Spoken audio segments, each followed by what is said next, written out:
He tried to fight back against his bullies, but was so weak that he received even more punches. He has no friends at school and he constantly reads self-help books calling himself a bibliophile, but his life changes dramatically when he meets a new girl at school and joins the dojo run by her grandfather to unlock his superpowers. Our story begins with KenIchi being late for school and accidentally bumping into a girl who mistakes him for a bully and knocks him down. She quickly apologizes and helps him pack up scattered books. KenIchi shouts at her for attacking him, but she explains that it's reflex and she didn't want to offend him. They run to school together and she confidently jumps over the river and then invites him to do the same. But he falls into the water and she has to save him. When he comes to school, he is left after school for being late and the girl is called to class and introduced to the class as Hinji. When he hears that she came from a prestigious school, he doubts her intellect to prove that she was right. She introduces herself to the class and tells the teacher that she will stand with KenIchi outside the door in judgment for being late. When they leave the class, she thanks him for his help, although she saved him, and asks if he wants to be friends with her. He couldn't believe his luck. It looks like the advice from his books on building relationships finally worked. After class, KenIchi, as usual, hurries to his club, but a strange-looking guy named Nadima stops him and begins to mock him, calls him a coward, and asks about Furinji. Without receiving an answer, he begins to beat KenIchi in the karate club. He is severely beaten, and everyone laughs at him, calling him a loser. In the training ends, he is forced to clean the gym. After finishing the cleaning, he begins to train on a punching bag, but a huge guy named Taemanji stops him and hits him in the stomach, saying that he does not deserve to be in this club because he is weak. Taemanji threatens him that if he does not become stronger, then he will have to leave the club. KenIchi asks if he can stay if he becomes strong enough. In response, Damon mocks him and offers to have a fight in a week. The loser will have to leave the club. Later on the way home, he reads a book about how to become strong and dreams of becoming a hero fighting villains. Suddenly, he sees some hooligans pestering Furin and an elderly man. Instead of becoming a hero, KenIchi runs away. Like a coward, he scolds himself for running away. When his girlfriend was in trouble, feeling guilty, he returns to the scene of the incident to try to stop the bullies. Lima throws punches hoping to hit them, but when it happens it has no effect. Getting angry, they grab him and take out the knife, but before they can do anything, Furinji easily defeats the attackers. The bullies run away and she thanks KenIchi again for being brave. She says that she is glad that he became her first friend, and he tells her about his experience in the right club. After hearing this, she explains that Kara was created for the weak so that they could resist the bullies and not the other way around. She advises him to find a place where he can practice martial arts and become stronger. He listens to her advice and comes to the right place according to the map she drew. He tries to open the door, but nothing works. Suddenly, a huge old man appears and effortlessly opens the door with one finger, scaring KenIchi. He runs away in panic. The old man stops him. KenIchi asks if the old man is a master of martial arts, but he thinks that he is being modest and denies it, saying that he has never lost a single fight in his life. KenIchi is surprised and says that he was sent here by Furinji. Hearing this, the old man lets him in. They meet a man named Apakai, who is hard at training throwing punches. Noticing KenIchi, he becomes delighted and demonstrates his by hitting the walls and other things. They continue the tour. When he enters the room where the girl is, she seems cute to him, but he is shocked when she cuts off all the blades with one swing of the sword. She attacks someone who is trying to take a picture of her and is alone. One of her stars almost hits KenIchi, but the old man stops her and warns him not to go where he shouldn't. Then he is introduced to a man named Saki, who will train him, but Sakai does not want to take him as a student. He shows his deadly techniques and warns KenIchi that if he trains with him, he will die in AD. Not wanting to die so soon, KenIchi is about to leave thinking that something is wrong in the dojo. When he sees another terrible man, he loses consciousness and faints. To his surprise, Ferdy brings him to his senses and asks if he is okay. She says that he better leave because it is dangerous here, but he refuses and is surprised when she says that this is her house and the old man is her grandfather. He represents. KenIchi tells a group of experienced martial artists about a place called Ryo's and Paku, among them Shiosaki, master of martial arts, proficient in karate and Thai boxing techniques. Ken Same, a master of Chinese martial arts, as in Kotsuji, philosopher, warrior, and Shikaosaka, master of fencing and handling weapons. Then the grandfather introduces himself as the head of the house, and from this information KenIchi becomes uneasy. Instead of saving his pharynx with these fighters, they evaluate him, wondering why she brought him here and think that she wants to save the butterfly. They assume that KenIchi will refuse the challenge. The old man turns to him directly and asks if he is ready to join Rionka. At first he hesitates, but Non says that this will help him become stronger. The Chinese Kensei hands him a form to fill out with personal data and asks him to pay $200 a month. Seeing that KenIchi is upset with this amount, Kenchi reduces it to $100 and then to $50. It seems they only need money, and they don't care how much it is will pay just to get them. At this moment, Funjiki Skills Fund, they were able to stay afloat during the crisis after hearing about Funjiki's other duties, and decides to come here every day to protect her. The elder appoints aka KenIchi as his mentor since he has teaching experience and is known for his relatively calm approach. He is considered the least dangerous among them in order not to put KenIchi at risk. During training, KenIchi is already afraid for his life and begins to regret his decision. Without wasting any time, Akama asks him about his experience in martial arts, and he admits that he has no experience and says that he was bullied at school. Akamo assures him that jiu-jitsu will help him defend himself and promises not to be too strict a teacher. When the training begins, he experiences a real shock, an entrance test in which he must carry large tires while maintaining balance. He even stumbles a little and Z needles into his skin, and from below he gets a burn. He thinks that this is an easy level and more difficult ones can be life-threatening. The thought of training with other masters scares him. He screams in pain as he retreats, and the needles dig into his skin, and the border gives him a little rest before giving him a new task. As part of the training, KenIchi must run 3 stops on the train to the park carrying Ox on his back. His protests are not accepted, and Axo only severely punishes him for this by knocking him down and scolding him. After that, KenIchi is allowed to rest, but he is so exhausted that he can barely go and is thinking of quitting training. However, after seeing Shai Renji, he changes his mind and decides to return the next day. The real training begins.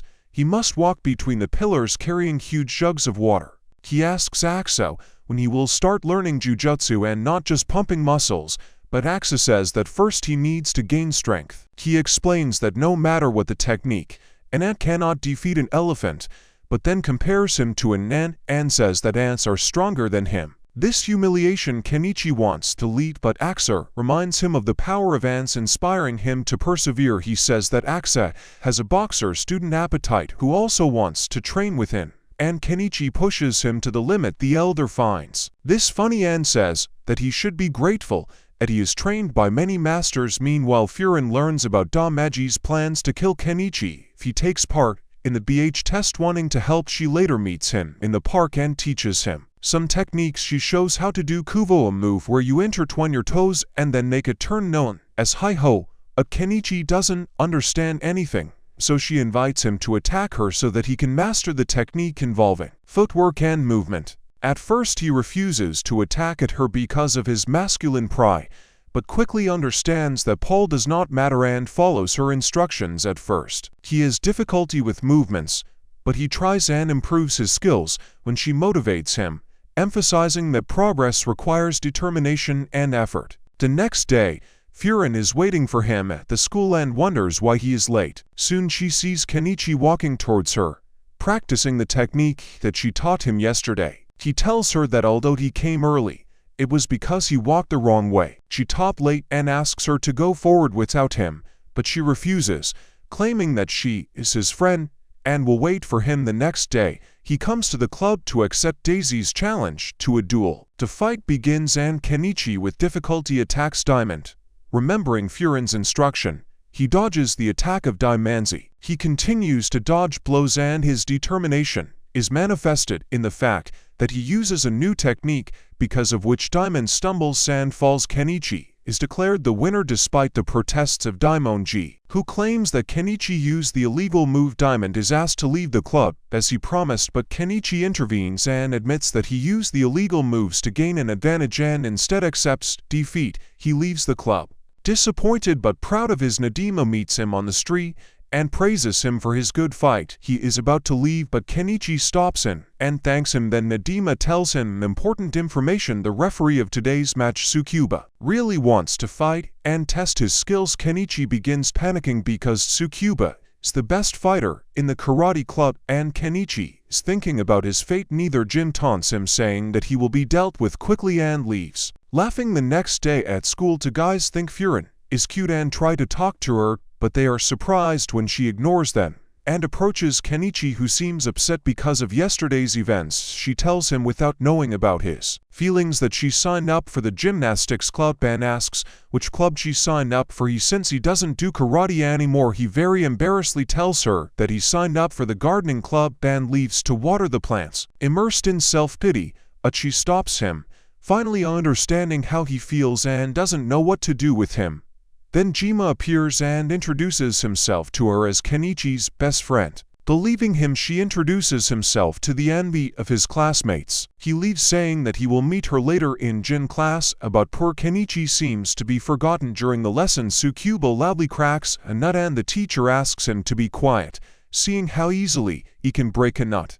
The teacher gets scared and does not pay attention to him. He continues to crack the nuts and asks whether KenIchi's display of power was intentional or an accident. Later, Neji tells Farron that Tsukuba is going to fight with KenIchi, emphasizing that Tsukuba can break stones with his bare hands. Meanwhile, KenIchi is trembling and clearly panicking at the thought of having to fight him. Shikaku says that Tsukuba must be a black belt to have such strength. Harms and Poku KenIchi Yuter is tormented by a fight that scares him. Begins training. Aki-sama notices his anxiety and helps him deal with it. He runs like a horse carrying Aki-sama and Ken's, who shows him exercises to strengthen his legs, emphasizing the importance of strong legs and martial arts. Akai tries to show KenIchi his warm-up, but he runs away. Sako reproaches Furin for that she taught him the technique and says that although she taught him to defeat the bully, now it will attract stronger opponents who will want to test KenIchi. She is shocked that Sakai was able to predict what will happen and understands that this is why the masters did not teach him any technique. Sakai says that KenIchi lacks basic strength and because of it, he will have problems with other students. To prove that he is right, Akai knocks down Kenny's garlic and he gets serious injuries at home. His sister will be, and he begins to mutter, thinking that die and went to heaven. She corrects him and says that she is worried about his health. At dinner, his father asks him about frequent injuries and asks if it is true that he goes to the dojo. KenIchi admits that this is not a dojo and denies the very idea of legality. He runs away to his room, and his sister follows him, saying that in the dojo he is also offended. Having decided to protect his son's father takes a gun, but KenIchi's mother assures him that her son's willingness to stand his ground and not give up is a sign of his determination, and that he should believe in his son who chose this dojo. The next day, KenIchi and Furin climb over the school fence to avoid meeting Tsukuba, and she notices that he is getting stronger every day. In gymnastics class, a girl named Takashima receives praise for her performance when Furin shows his flexibility while stretching. Everyone praises Kashima, is jealous of her and challenges Furin to the competition. She takes a deep breath and demonstrates her exceptional gymnastic abilities. Everyone praises her and Takashima burns with envy. They call her a master and say that they want to learn from her. Meanwhile, KenIchi sneaks around the locker room trying to avoid meeting Tsukuba, but as luck would have it, Tsukuba comes up behind him and scares him. Tsukuba takes him outside and offers to fight, but KenIchi begs him to let him go. Tsukuba mocks him, calling him a coward, and KenIchi accepts the challenge. Tsukuba wins and severely beats KenIchi. Despite the defeat, he refuses to give up and tightly grabs Kuba's leg. Tsukuba pushes him, and KenIchi, exhausted, lets him go. Tsukuba notices that he has a bruise from KenIchi's strong grip. Furin returns home and sees KenIchi there. She asks about his injuries, but he tells her that he fell down the stairs and leaves. Sokka tells her that many men are embarrassed to talk about their problems to women and advises her to leave him alone. And Kasa treats KenIchi's wounds and laments that he lost despite all his efforts, and Kasa asks what his intentions are, and KenIchi replies that he wants to fight Tsukuba and prove to him that he is strong and brave, and Kasa calms him down and says that tomorrow he will begin to teach him the technique. After learning that KenIchi can start training tomorrow, Apache declares that he is ready to help him. Ika warns him that he needs to know his limits, but Opaka doesn't listen and enthusiastically takes KenIchi as his student. The next day, Akasa brings a creepy statue of Buddha and tells KenIchi that he will teach him a technique called throwing Buddha. KenIchi asks him to throw the statue, but he cannot lift it, and Kasa tells him to focus on the center of gravity and explains that if he can throw the opponent off balance, he will easily defeat him. Then KenIchi teaches Kenny, who shows him the counterattack technique. With the help of Furin he trains, but when Opaka comes to teach him, he runs away, but Shigelihin and gives him to Apache like a piece of meat. KenIchi reluctantly accepts his fate and puts on boxing gloves, fearing for his life. At first the training goes well, he hits Apache, but when Opaka asks him to dodge the blow, KenIchi falls from the blow. The training becomes more and more difficult. He learns the throwing Buddha technique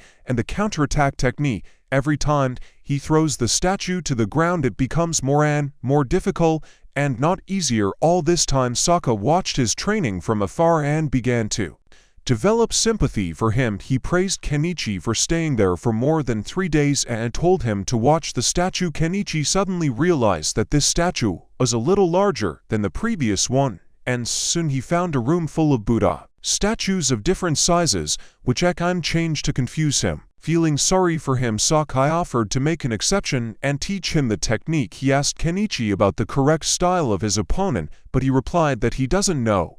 At first Sokka got angry, but then softened it and asked him to show the fighting stance of the fur coat, which KenIchi did. Sokka said that Tsukaba had the style of a sports car and offered to show him a technique that would definitely defeat Tsukaba. A Shigure friend saw Tsukaba beating a guy and intervened when Tsukaba touched her.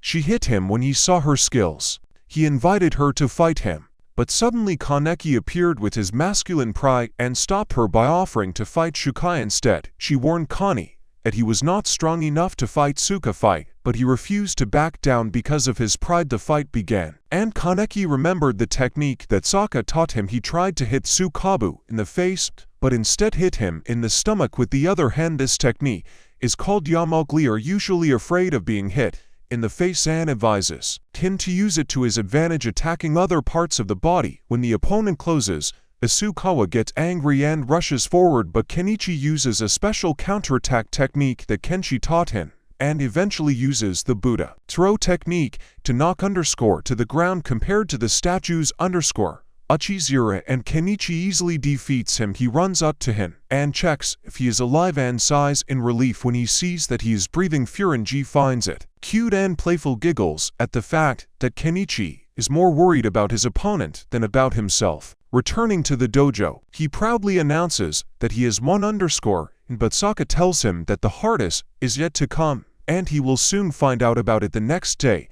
school, KenIchi notices that everyone around him seems to be afraid of him, and tells about this. Haringanetsma told everyone about his victory over Hal, and KenIchi scolds him for this.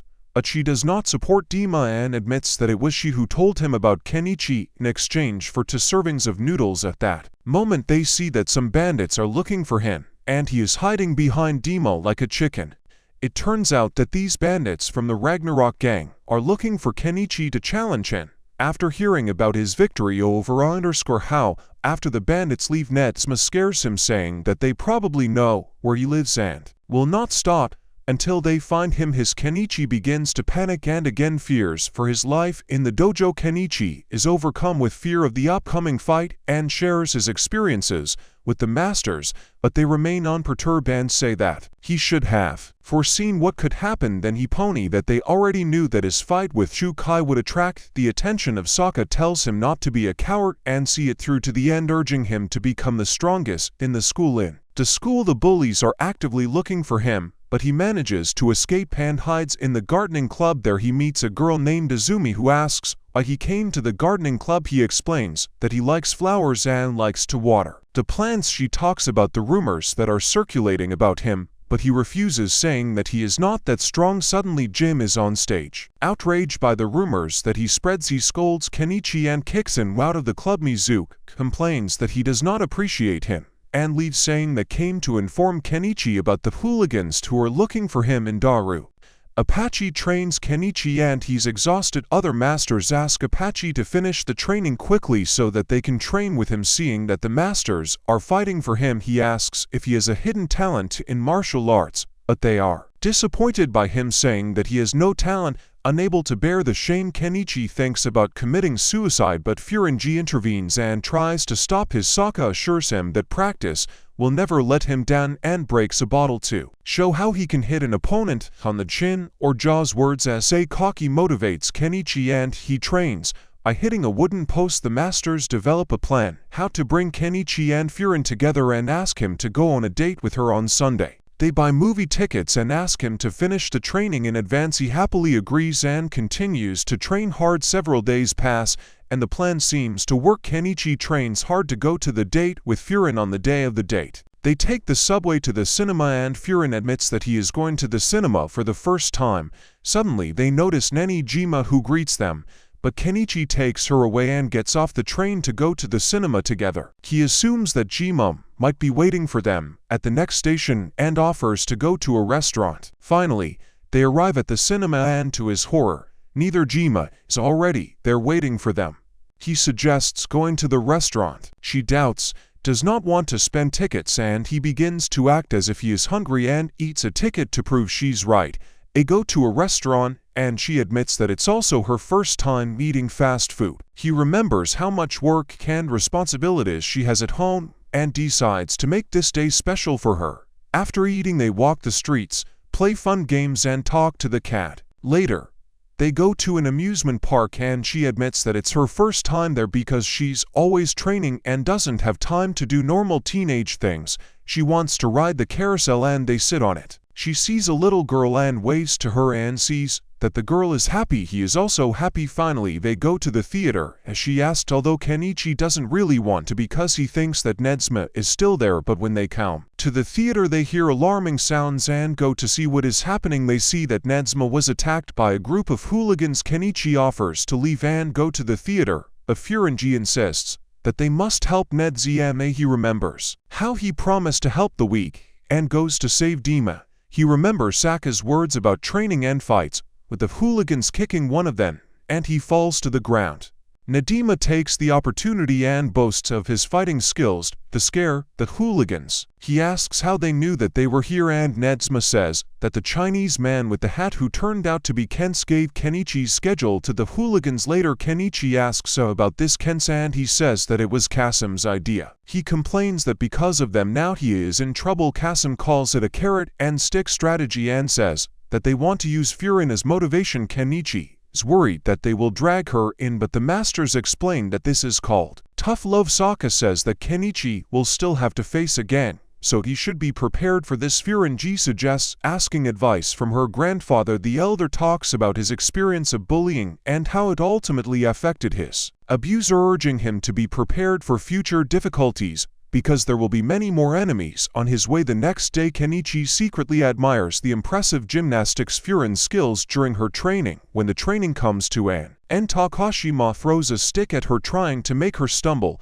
but she deftly catches it with her ribbon. I deserve praise from everyone present. Kenny tells his family that now he will spend weekends in the dojo. His father has fears that KenIchi may be brainwashed and force him to carry weapons. KenIchi's sister worries that he will be beaten every night and asks him to abandon this idea, but he refuses and goes to the dojo, from where he returns all in bruised and sad. And his poor sister goes to him with a first aid kit in the dojo. Kaneki decides to strengthen his training, puts on a karate suit, and watches the masters with admiration.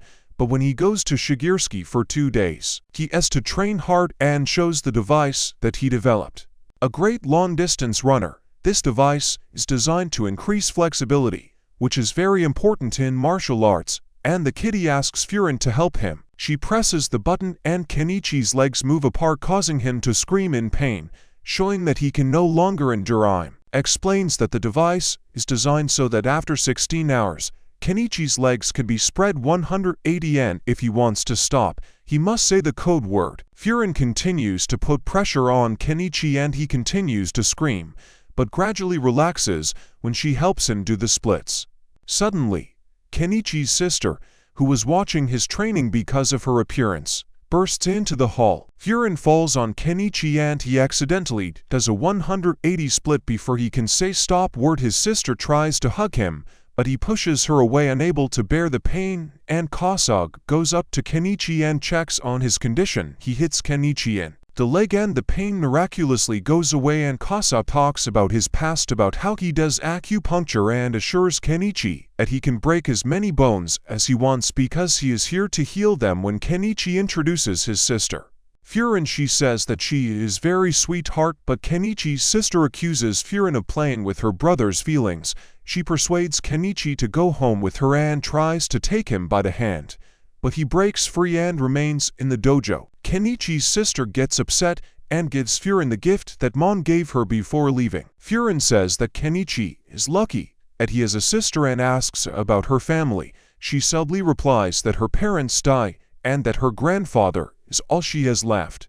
After which the masters leave and make fun of him, saying that he hurt her feelings. He admires her talent and suggests that her tragic past may have pushed her to take up martial arts as a child. Overwhelmed with emotion, he decides to apologize to her but is stopped by Akemi, who sends him in Apache for additional training. Shigechi, who is all bruised and sad after training with Apache, the elder asks if something is bothering her, but she says no and leaves. He reflects on how KenIchi has positively influenced everyone since his arrival at dinner. KenIchi is surprised to see that Furin has prepared many different dishes. He asks why she did not join them for dinner, and Furin explains that he prefers to eat alone when he is about to eat. The masters steal his food and he has nothing left. Later at night he gets hungry and he wants to become a writer. In return he asks about her dreams, but she says that this is Shigechi's secret. The letter she wrote a couple of years ago talks about Farron's desire to become a beautiful bride.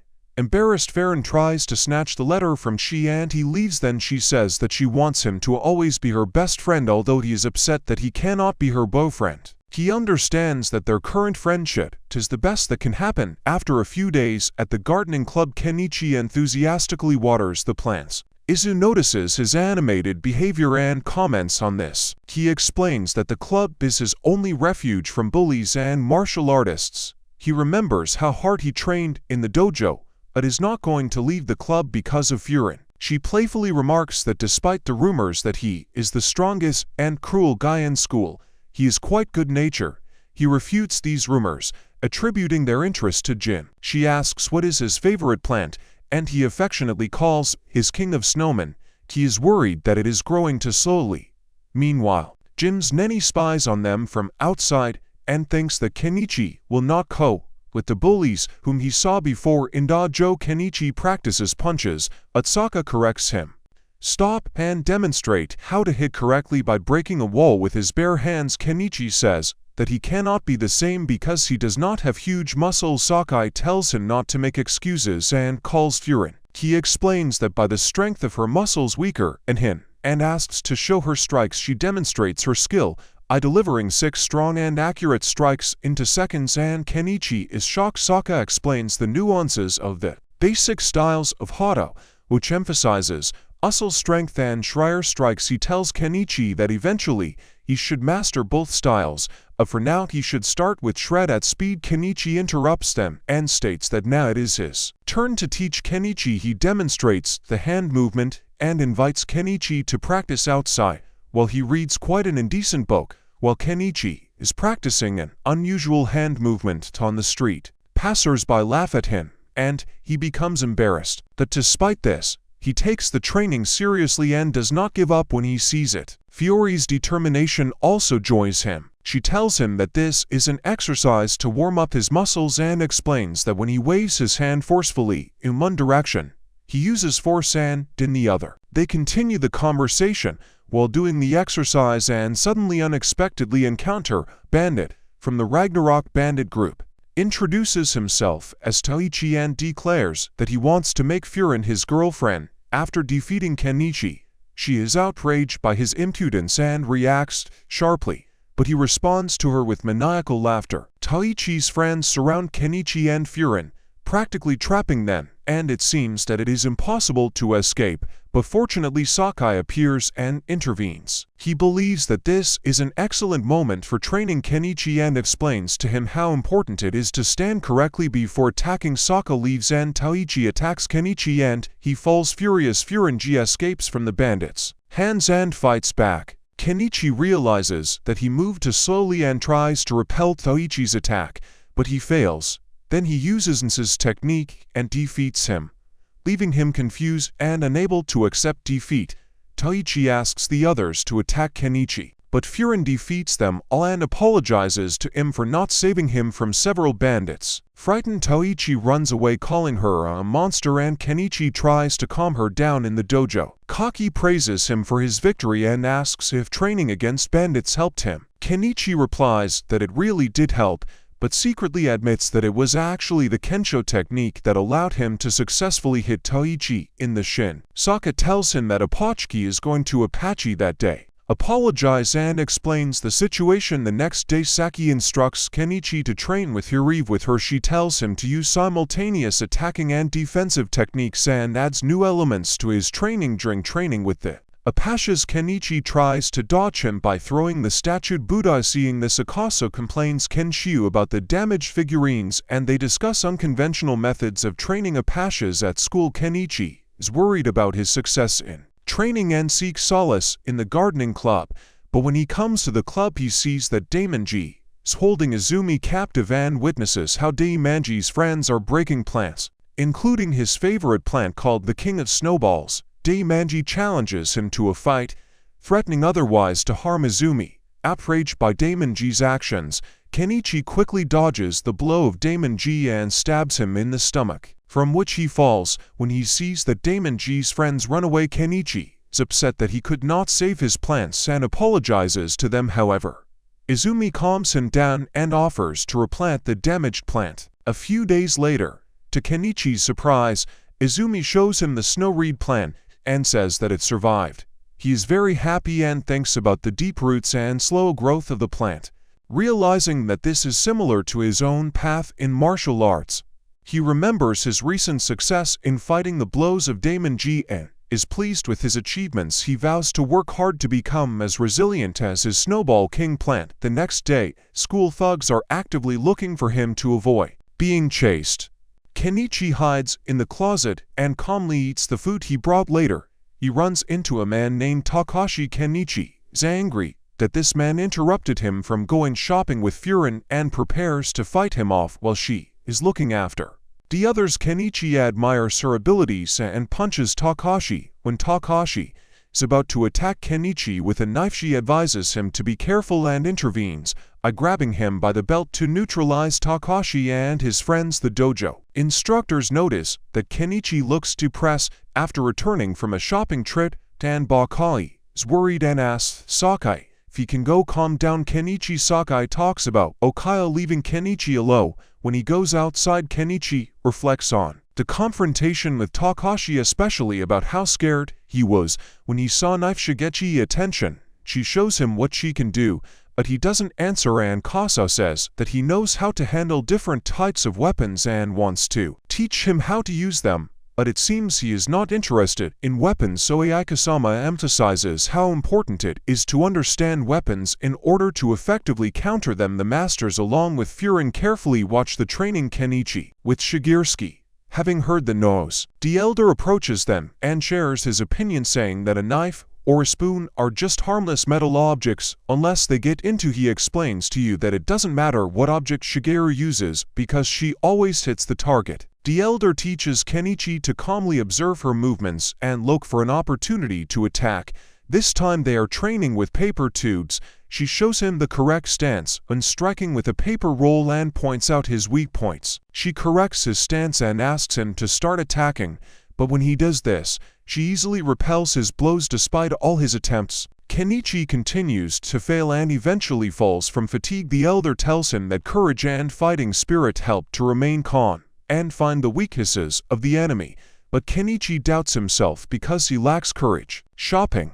But it turns out that KenIchi is again forced to carry AKA on herself while he is training. Their training continues on the street. KenIchi is embarrassed by the girls who laugh at him. He asks when he will finish basic training, but Akam says that basic training does not exist.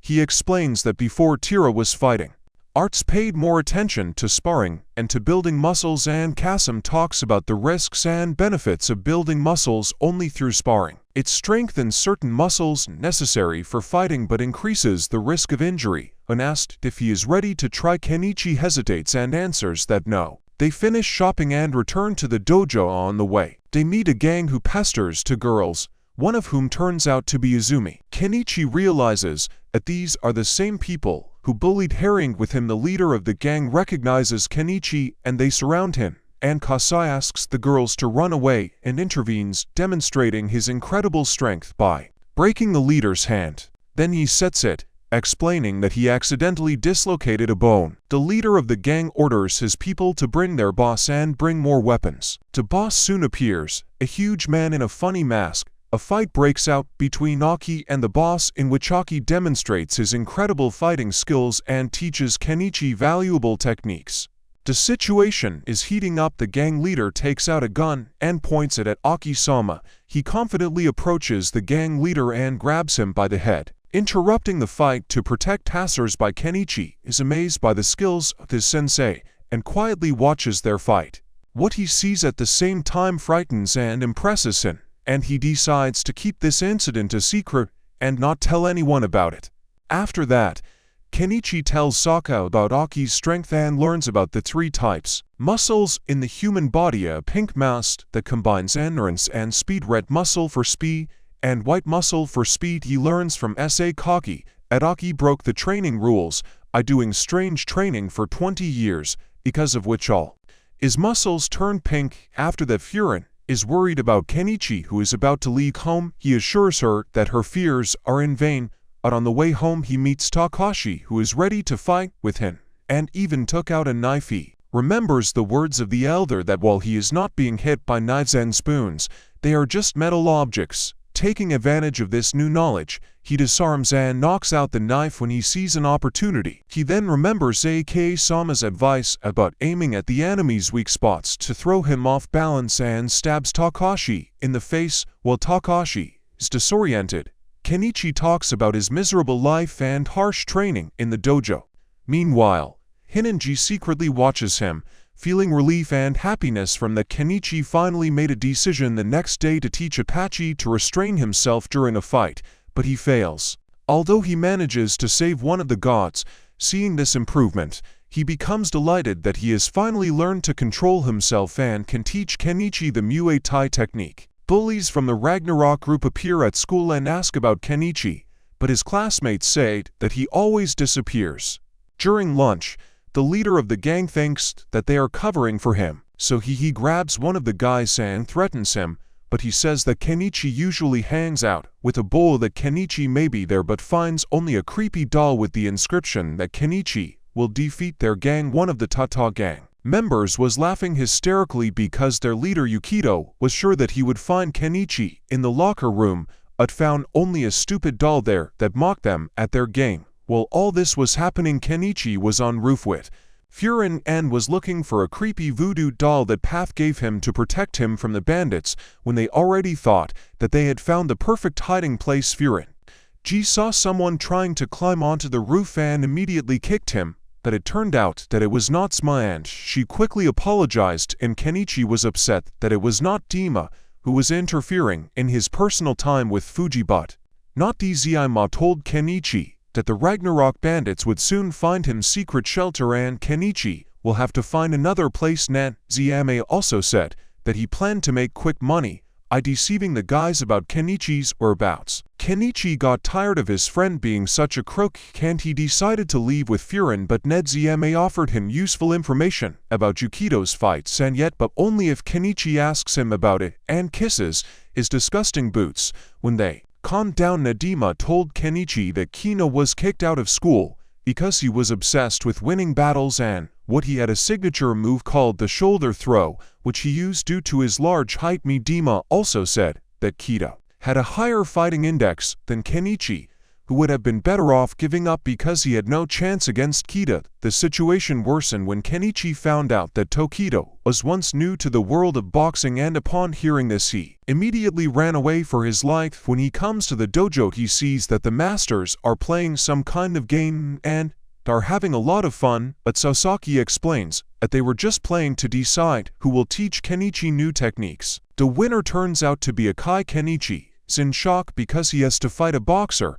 Arakin, and Akai calm him down, saying that Thai martial arts will help him defeat the boxer in a short time, although the art of Muay Thai is deadly in the meantime, and is too excited to teach KenIchi. Their first lesson is Torin to learn how to stand correctly and T-sock movement using elbows and knees, which are the main elements of Muay Thai, and the oblique warns KenIchi to be careful because incorrect movements of the elbows and knees in Muay Thai can kill the opponent, and this discourages KenIchi from learning. However, the elder says that knowledge of Muay Thai will help him protect the weak from bullies, and that harming the enemy is not the ultimate goal if there is no evil in his heart. Meanwhile, a misunderstanding arises between the members of the Ragnarok gang because one of the gang leaders is tired of what Tokita slowly gathers information until he says that they have found KenIchi's secret hideout. So far, KenIchi is good with the basic moves of Muay Thai, so Akai tells him that it is time to strike, but KenIchi is worried that Akai will not be able to control his power, so he accidentally hits Fuji while trying to escape from him. This upsets Akai, who feels that all his training in self-control was in vain, but KenIchi encourages him and decides to take a chance. After KenIchi lands the first strike, it's Akai's turn, but as soon as Akai lands the first blow, he sends our beloved student on a 5-minute journey to heaven. Later, Sasaki sees Akai playing with the children and telling them that he regrets his mistake. Sasaki smiles watching the children try to cheer up the Oppa in Dazo. KenIchi prepares for the next stage of training, but Fuji is worried that he has developed amnesia due to the head injuries received in the fight with the Apache. She tells Aki about it, but he speaks that memory loss is a temporary phenomenon. Sasaki is happy to see that Akai is training with his father. When Akai gets upset about his killing blows, his teacher tells him that he should treat his fights with KenIchi like he is just playing with the neighborhood kids and not practicing martial arts. KenIchi is still in high spirits and looking forward to continuing his training with Opoko, but on the way she jealouses head from possible injuries. However, he ignores her and wonders when did he get to her like him when he comes to the training ground, and in the meantime promises him to be careful. KenIchi feels that this is dojo when the training begins. Sasaki wonders if the elder's advice will help about repenting for his reflexes, but since he has a soft heart, he can easily cope with this. Sasaki confirms this by saying that Apache is the most carefree person he knows. The elder approves of Sasaki's care for his friend because he specifically asked the elder to train Apache, but Sasaki feels betrayed because this was supposed to be her little secret. As they continue training, now it's Apache's turn to strike, and he almost lands another killing blow on KenIchi, but he remembers the words of the elder and imagines KenIchi as a child. When he finally strikes, it comes out so soft that KenIchi too touches the ground. Everyone is surprised and impressed that the punch did not cause KenIchi any real harm, but when he later kicked him, he sent the poor guy to another world, having done the hole in the wall melts. The next day, and Yukito went to KenIchi's hideout waiting for the moment to pounce on him. Unfortunately, KenIchi never showed up that day. This means trouble for the guys because for a month now they have not been able to introduce KenIchi to their leader ring, which jeopardized their position. In Ragnarok, Tata came up with a plan that he calls Mission Impossible. During training, Furanji asks KenIchi to train with her, but he tells her that this goes against his principle of never hitting a woman. Hearing this, Sasaki takes the opportunity to roast him by telling him that his blows will have no effect on Furan and that she is the ideal partner for this partner to practice sparring with, considering that the dojo masters are too advanced for him. Furanji thinks for a moment before telling KenIchi that he is kind, but suddenly starts attacking him and beating him brutally, and the elder says that kindness is not allowing yourself to be beaten and that KenIchi acted rudely by refusing to cooperate when Furin sincerely wanted to teach him how to fight. After KenIchi received enough hits, he gathered his strength and decided to fight Furin, but was defeated even though she did not hit him with full force. Later they drink tea and KenIchi blushes, noticing that they are alone in the room. She notices that he is strange, behaves and asks, but he quickly changes the subject. But then Nedzma appears and spoils a whole impression, making KenIchi feel annoyed and disappointed. Then Nojima says that he is Akita information. It turns out that he was such an incredible fighter that he won a boxing tournament with his signature move, which is called the elusive left, which is a sudden straight blow with the left fist to the opponent's head, from which he loses consciousness and does not remember what happened before. After hearing it, KenIchi says that he will most likely die soon at school. Those two idiots from KenIchi's class are planning to invite Foranger, that they will be KenIchi's best friends, to get closer to her. Unfortunately for them, Yukito takes them by surprise and asks them to go with him, thinking that they are KenIchi's best friends. During lectures, Connie opens the textbook and finds a note from Yukito threatening to kill his two best friends. At first, KenIchi is surprised that he has no friends except Fonji and maybe not Dima. But then the teacher announces that the Shimok TK are missing. Then KenIchi understands what is happening, but he doesn't care because they were more bullies and friends and did not deserve to be saved. On the roof, Yukito hide up the so-called best friends of KenIchi, and this was part of the plans of T Whales to lure KenIchi to them. But then one of them admits that contrary to what KenIchi thinks, they are not his best friends, but those who used to offend him. Angry that they took away his time, Yukito beats them up, but suddenly he hears someone's voice and orders them to let them go. Noticing that KenIchi doesn't have a Funjiki and is finally glad that he can grab KenIchi and tries to use his famous shoulder throw to defeat him, but KenIchi easily dodges all of his attacks. This Ange Kita, and he furiously rushes at KenIchi.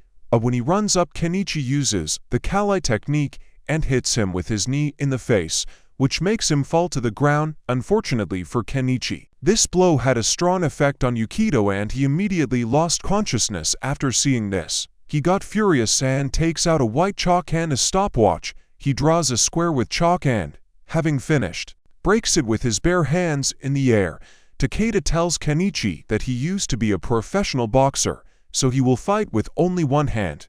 Inviting KenIchi to the ring, he turns on the stopwatch and begins to move from side to side. Confusing KenIchi, he confidently tells KenIchi to try to knock him down, but says that if he was knocked down 3 times in one round, then he lost. When KenIchi enters the ring, he uses the Muay Thai technique, but Takeda instantly delivers 3 quick blows to his face and KenIchi falls. He doesn't understand what happened, but he manages to get up and make another attempt. Nishi tries to hit, but no matter how hard he tries, Tokita dodges all of his attacks. When Tokita finds the gap, he delivers 3 more fast, powerful blows that hurt KenIchi and he again falls for the second time this round, realizing that he cannot cope with such a thing. When it seems that everything is lost, KenIchi remembers a Thai technique, which is a kick to the knee that effectively hits the weak point of the boxer. When he gets up again, he kicks Tota in the knee and surprises with another blow. This convinces the Tada that KenIchi knows more than he should and that he has incredible leg strength. With the last blow, KenIchi weakens his knees Tada and he falls, but immediately gets up. Now Takeda moves much slower than before and KenIchi punches him in the face, but just as he is about to throw one of his signature knee strikes, the signal for the end of the round is heard and they both take a break. Tokita feels terrible weakness in his knees, tries not to show it. Wondering what kind of person Kenny wonders, such a talented boxer, Tokita retired from the sport on this day. Opak has a bad feeling, so he performs a small ritual with a voodoo doll so that Kenshiro is safe. Meanwhile, Kenshiro and his opponent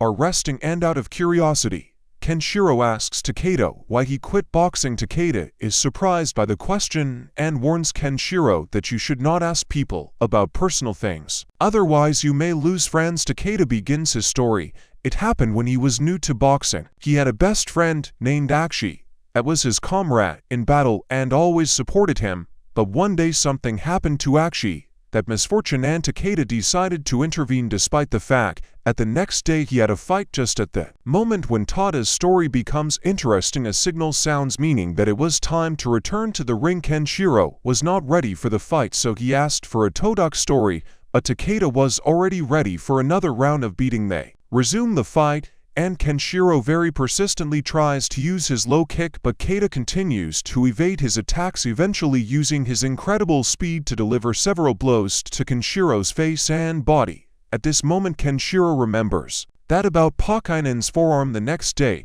he missed the match and, unfortunately, ever played again because his hand never recovered, but Kishi also won many tournaments and became a star, leaving him behind. The reason for this behavior was that his friends stopped communicating with him and turned away from him, although it was because of him that Tokita got injured. Now Tokita says that this experience taught him that friendship is just an illusion, because those two guys who came to bully him to the mercy of fate. At this moment, Connie, tired and almost defeated, does not agree with Tata, saying that he came not for the sake of those guys, but because he could not watch them suffer and wanted to help them.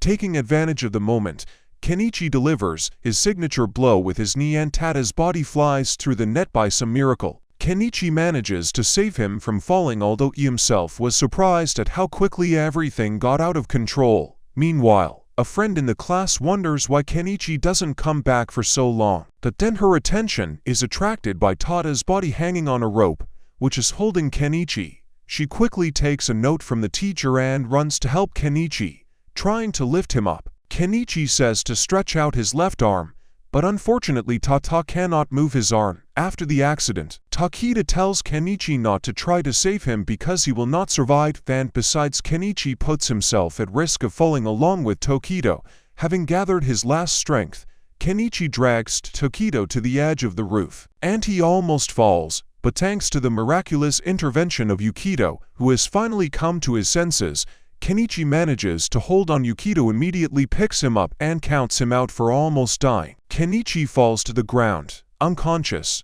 and in this state, Furin finds him. She beats Yukido in a rage, and yet, later, Furin takes them to Anme's, who treats their wounds. Akita praises her for her extraordinary strength. When Amasek asks about his wounded hand, he is surprised because he never talked about it, and Musk gives him a massage of his hand. Although this causes severe pain, and says that the reason why he could not move his hand was because of a pinched nerve. When Tokita tries to remove his hand so that it wouldn't hurt so much, he realizes that he can move his hand again. Fortunately for Amasia, he is now able to return to full-time boxing training, but Amak warned that he will have to endure painful adjustment procedures other 700 times. When KenIchi returns home, he easily opens a jar that his father could not handle. This simple feat fills the father with pride in his son's strength. Lying in bed, KenIchi looks through numerous self-help books and realizes that he needs to be more persistent in order to invite Farron on a date, but to approach her not just because a powerful lure emanates from her. His sister comes into the room. She is interested in what he is reading and they begin to argue. Suddenly, the father comes in and melts something from the book, which makes KenIchi feel very awkward. KenIchi's father, on the contrary, does not attach importance to these strange books on self-development. He advises his son to find his own way to win Ferg's heart, but KenIchi cannot be confident in himself without a book. The father tells a story about how his wife in her youth wrote him a lot of letters because he was loved at that moment by KenIchi's mother. She takes out the love letters that her husband wrote to her and offers to read them to the children. But the father hugs her tightly to keep his secret. When the members of the Ragnarok gang find out about the defeat, Suji laughs at the Kizara, who relies on the boxer. She is surprised that KenIchi survived.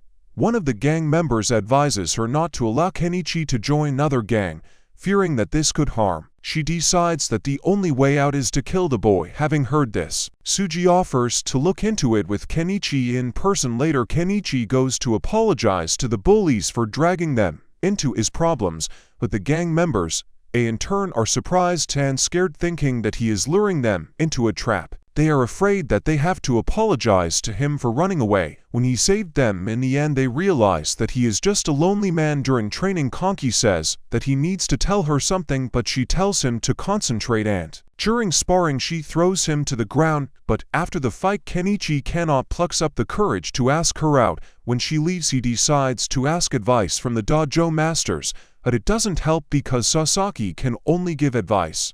about martial arts and not about women, and money turns relationship advice into a lesson in higher mathematics, and Opaka enthusiastically talks with rabbits. Kensei tells him that he should just go up and ask Furin directly, but KenIchi doesn't understand how to do it because she could rip his arm off or something like that. KenIchi tells KenIchi that he doesn't have it will be possible to build a good relationship with Furin if he doesn't trust her. KenIchi says that he knows almost nothing about Furin, and KenIchi immediately takes out an album with photographs that he took with Furin. At first KenIchi is angry, but then praises KenIchi for his good work and gives him the album in exchange for the photos. He begins to leaf through the album, and then Furin comes in and asks what they are doing, but they are in a panic trying to hide the album. But Furin sweetly asks KenIchi to go shopping with her. KenIchi was expecting a romantic atmosphere, but he had to carry the whole planet with him, and Furin just added more and more things to the sun, and KenIchi compared himself to the Atlas. Furin asked him to go with her because no one else in the house can help, and she wanted to chat with him because they both have been busy lately.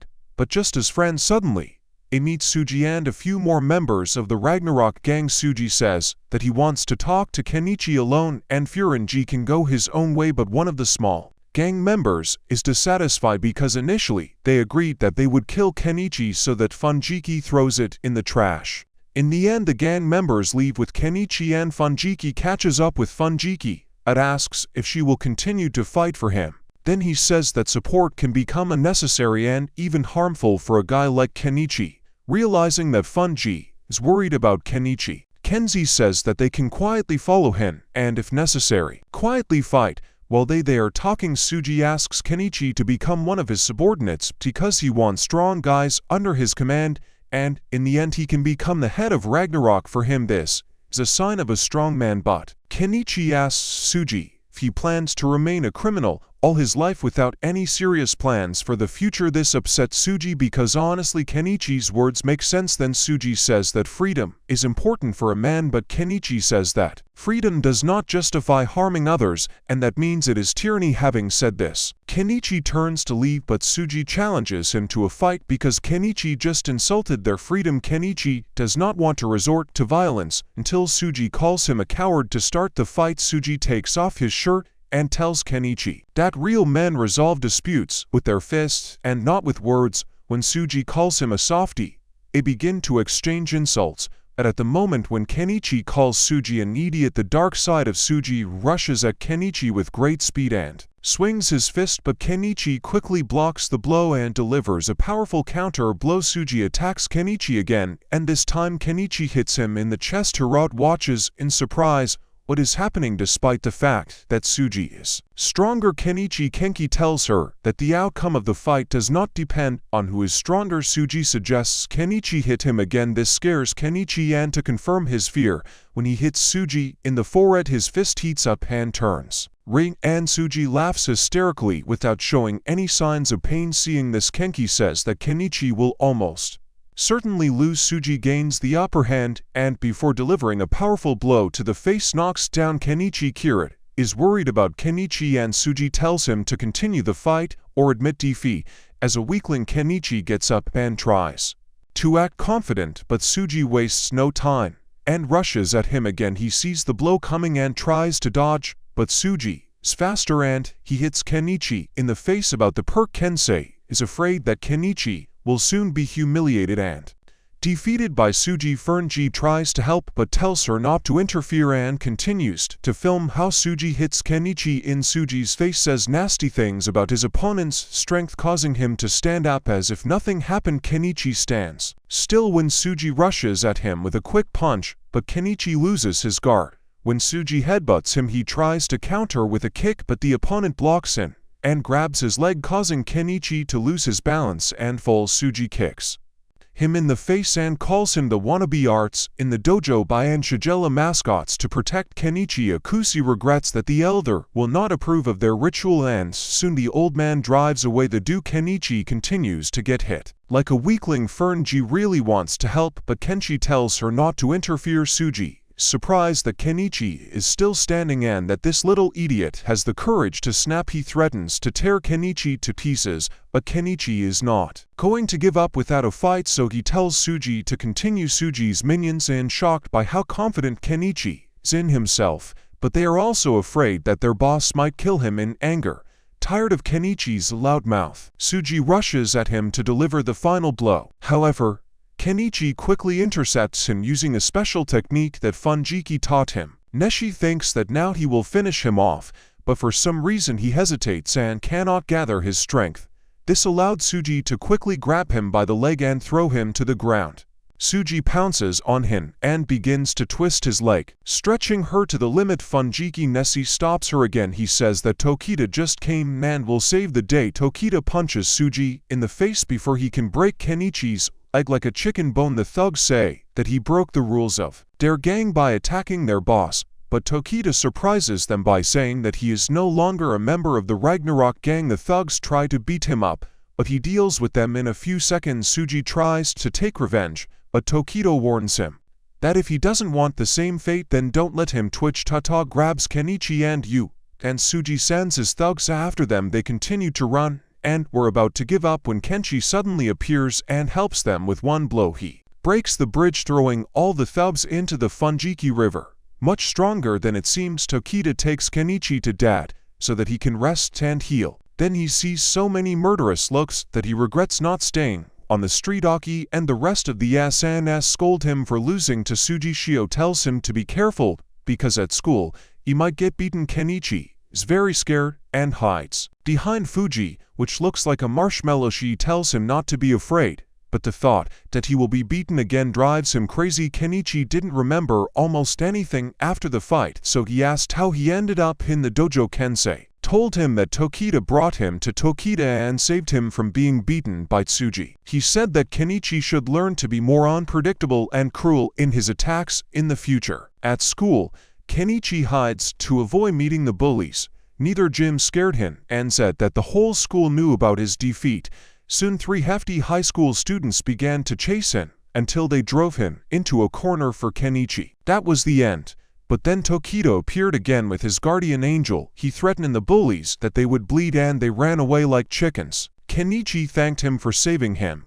Just like last time, Tata told him not to worry because he was in owed to him for saving his boxing career. Along the way they beat Yukito and KenIchi was afraid that a fight was about to break out between them, but Yukito congratulated him for leaving the gang to follow his dream. He promised to protect him from the bullies in Ranya Rokat, but warned that KenIchi must be prepared for what awaits him in the dojo. Akasha gathered all the sensei for a meeting. He proposed a new intensive training regime to turn KenIchi into a fighting machine. The elder asks how this plan will go. Aka Im explains that first they will make KenIchi a permanent student of the dojo, then they will train him in martial arts until he is on the verge of death. Everyone Shinsei likes this idea, and their eyes light up with anticipation. In the school pool, Furinji comes out of the water, making all the girls jealous. She passes two of them who ask what they need to do to get the same body on the way. She notices that KenIchi is being chased hooligans and peeks out from around the corner. Izumi approaches her and asks what kind of relationship she and KenIchi have, because they always meet after classes at the club. Furinji replies that they are just friends in the locker room. While Furin is getting dressed, she accidentally lets slip that KenIchi will live at her house. Izumi overhears and vows to find out what is happening between them. KenIchi defeats the hooligans who were chasing him and returns to the dojo, where he continues training. He does push-ups with one hand under the supervision of Exile. Earlier, to KenIchi's surprise, he wonders why his teacher suddenly became so kind. Later he fights with Furin and she defeats him quite easily. Sasaki intervenes and asks her to be gentle with KenIchi, which surprises him even more. He thinks that everyone in the dojo is up to something evil. Seeing how everyone suddenly became so nice, KenIchi runs into a Pacha who accidentally hints that something is planned. KenIchi's suspicions are confirmed when Shigeru has him run away at a meeting with the masters. He asks then to explain, and the elder asks if he likes Rizien Paku. Kenshi answers in the affirmative. After hearing this, the elder comes into delight and says that now Kenshi will be a permanent student. However, Imagining what his life will be like, KenIchi runs away but is caught up by Akin and other masters, who eventually drive him into a corner and tie him up. KenIchi aggressively resists, calling them murderers, but KenIchi the Elder decides to approach him from the other side. He calmly explains to him the advantage of living dojo along with Furin-ji and other students. His explanation completely convinces KenIchi and he happily runs home to ask permission from his parents. KenIchi's father is at first against his son living in the dojo permanently, but then changes his mind in the form of determination in the eyes of his son. He allows him to leave despite the protests of the Hanyu, who does everything possible to stop him, but KenIchi leaves anyway, leaving his father who cries. KenIchi approaches the gate of dojo and stops for a moment imagining that he will do with Furin. He is interrupted by Kaso who jokes with him, and soon they are joined by Furin who warmly greets KenIchi. When KenIchi enters the dojo he sees all the masters standing behind the last door and their aura so strong that it can knock him down. When he wakes up, Sasaki tells him that from now on, everything will be different from the moment he addresses them and makes him constantly call Sasaki master, and Kiss asks him not to die during the upcoming training, and KenIchi wonders what kind of training this is, and Koshin asks him to imagine the worst training that he can imagine, and when KenIchi imagines and Koshin says that the training will be even worse. After hearing this, KenIchi tries to run away, but he is immediately returned to the dojo. His training begins almost immediately and he begins by pulling himself up over a burning stove which inflates the Asai, and Kasai says that this is called the squid dance. He explains that this is a training to teach him to give his best. When he is cornered at the next training session, he is met by Shigeli, which she places all over his body, which is in a certain position. This is for training, and Koshin asks him to imagine the worst training he can imagine, and when KenIchi imagines and Koshin says that the training will be even worse. After hearing this, KenIchi tries to run away, but he is there. They return him to the dojo. Training begins almost immediately and he begins by doing pull-ups over a burning stove, which is blown up by Asai, and Kasai says that this is called the squid dance. He explains that this is training to teach him to give his best. When he is cornered at the next training session, he is met by Gare with apples, which she places all over his body, which is in a certain position. She asks him not to move because this training should test his bravery, and begins to chop apples with a sword, while Akasai watches her with a satisfied look. Then Sasaki makes him walk on his hands. This training, as Sasaki explains, is to strengthen his arms so that he can not only hit but also kick, and Pocho promises that nothing unusual will happen during the training, but as usual KenIchi gets hit in the training room at night. After the first day of training, KenIchi begins to wonder if what he imagined will ever happen to Furin and his hopes fate. He takes out one of his self-help books which tells how to escape and begins to plan an escape, but immediately realizes that the entire dojo is patrolling. However, he finds a letter from his father in which he urges him to stay. The masters overhear his vow to stay and decide to reward him, so they take him out into the street at night, and KenIchi tells him that he will risk his life in training. KenIchi leads him through the forest behind the dojo and explains that they will need to quietly get to the hot spring along a path strewn with deadly traps, from where they will be able to spy on the woman bathing her. With tenacity and determination they make their way through the forest, dodges ever closer. Finally, they see yellow hair like a bang and begin to fight over who will peep first. In the end, they are separated by the suddenly appearing elder who has been in the hot springs all this time. At first they are disappointed, but they soon relax when they join bathing in the springs, enjoying the fruits of their difficult journey. A week after KenIchi's departure, Hanoko already misses him so much that she's going to visit the dojo. She packs snacks for him with her mom, imagining KenIchi sitting comfortably next to the buxom Punji, which the next morning and KenIchi will be very early to carry out another grueling eat tied to his belt while dodging Sasaki, who tells him to throw a punch. KenIchi tries to punch Sasaki, but he kicks him brutally, and KenIchi almost goes to his ancestors if it weren't for Fury, who announces breakfast in time. Unfortunately, KenIchi cannot avoid the bullying of the masters even during breakfast because they take turns taking food from his plate, but he has already learned to stand up for himself. Later, he goes shopping with Furin, and she says that now it's easier for her to go shopping thanks to him. KenIchi says that he is ready to do anything for her, Although we see how the poor boy walks with difficulty because weights are tight on his legs and a heavy package on his back with food, but Kensei adds more weights to his legs. Meanwhile, Noka comes to the dojo, wondering why it's always so dirty here. She tries to open the door, but it's so heavy that it seems like it's locked. Then Noka climbs onto the roof on a bicycle, but there she's met by an Apache and she immediately hides behind a pillar. When it seems that the game of hide and seek is over, the Hanok sneaks into the dad through the gate, but falls and then Akai appears. Apache politely introduces himself, but Hanoko immediately attacks him. Cookie-san tries to run away.